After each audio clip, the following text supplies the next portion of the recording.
On June 11th, 2026, the greatest event in sports history kicked off, the World Cup.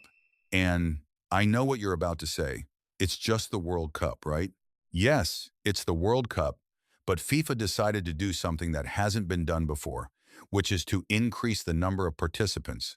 Now you see, the World Cup has always had a maximum capacity of 32 teams, 32 countries, blah, blah, blah amount of players.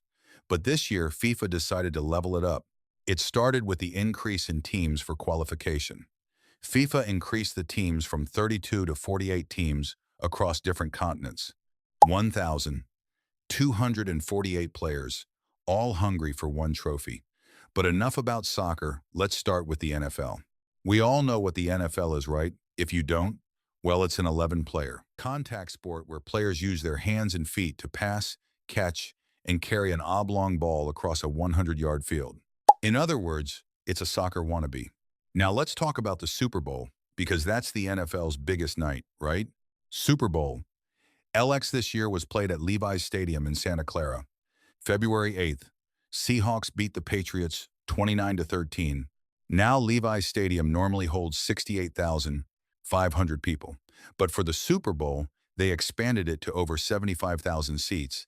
And even then, tickets were going for $4,500 to $5,000 just to get in the door.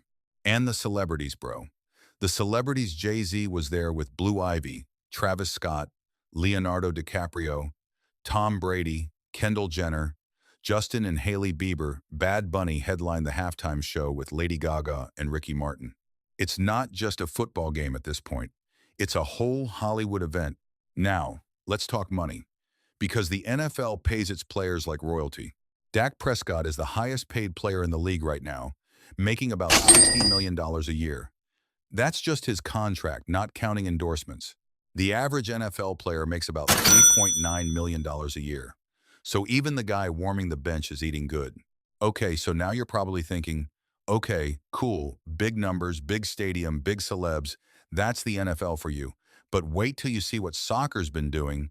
Let's go back to 2022 real quick. The last World Cup final, Argentina versus France in Qatar.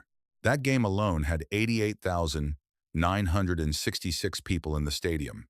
That's more people than the expanded Super Bowl LX crowd in one single match. And that's not even counting the 1.5 billion people who watched on TV worldwide. Messi won his first World Cup that night, after one of the greatest finals ever played, 3-3 and then penalties. Now fast forward to this year's World Cup, 2026, and FIFA went even bigger. We already talked about the 48 teams and the 1,248 players. But look at the stadiums. This time it's spread across the US, Mexico, and Canada. 16 cities total. The final is at MetLife Stadium in New Jersey, which can hold over 82,000 people. And tickets for that final were listed as high as $32,970 each. That's not a typo. Some seats were reselling for dollar. And the player's bro Cristiano Ronaldo is making about $260 million a year right now between his salary and endorsements. That's more than double what Dak Prescott makes. And Ronaldo isn't even the highest paid athlete in the NFL. He's just the highest paid athlete, period. Messi's sitting at $140 million. Mbappe's at $95 million. This is a different level of global money. Now, let's talk about the money on the line this year, because this is the richest World Cup ever played. FIFA is handing out $871 million total in prize money. This tournament, that's a record. The champion alone walks away with $50 million just for winning the trophy. That's up from $42 million when Argentina won in 2022. And every single team that qualifies gets at least $12. $12.5 million guaranteed, even if they lose every game and go home in the group stage. Compare that to the Super Bowl, where each winning player gets a ring and a bonus check of about $171,000. That's it. Now look, I'm not going to sit here and lie to you. The NFL as a league still brings in more money overall.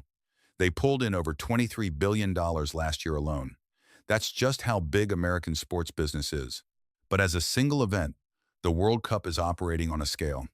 The NFL can't touch bigger crowds per game, bigger global audience, bigger individual player paydays, and a prize pool that keeps smashing its own record every 4 years.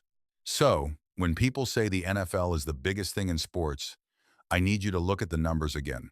Bigger crowds, bigger stadiums, bigger global audience, bigger paychecks. The World Cup isn't just catching up to the NFL. It's already lapped it, and America's just now starting to notice. Now, let's bring it back home. Because people think MLS is a joke. They call it a retirement league. Well, not anymore. Since Messi signed with Inter Miami in 2023, the whole league flipped. In 2026, Inter Miami played in front of 75,824 fans against Colorado at Mile High Stadium in Denver.